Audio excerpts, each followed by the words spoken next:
Hi, I'm Kara with Pike Nurseries, here to talk about plant light requirements. Placing plants in the proper light is the most important step to successful gardening.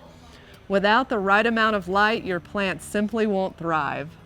There are 4 basic lighting categories for outdoor plants. Full sun means 6 or more hours of direct sunlight per day. Partial sun means 3 to 6 hours of direct sunlight per day with the most light in the afternoon. This is synonymous with afternoon sun.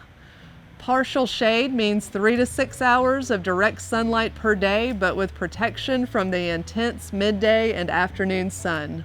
Partial shade is synonymous with morning sun. Full shade means 3 or less hours of direct sunlight per day. You may also see shade plants labeled for filtered light.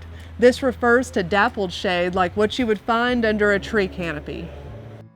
If you are unsure of how much sunlight your garden gets, it's easy to figure out. Choose a sunny day to watch the spot where you want to plant. Check it every hour or two throughout the day and make note of where the sun is and how much direct light is shining on the spot. Once you've figured out what kind of light you're working with, we can help you choose plants that will thrive in that environment. Most plants have tags that talk about its light needs. At Pike Nurseries, you can also find this information on signs, and of course, our associates are here to help you as well. And now you're ready to start planting. Come visit our certified plant experts and let us help you pick out the perfect plants for your space. And for more advice and inspiration, visit us online at pikenursery.com.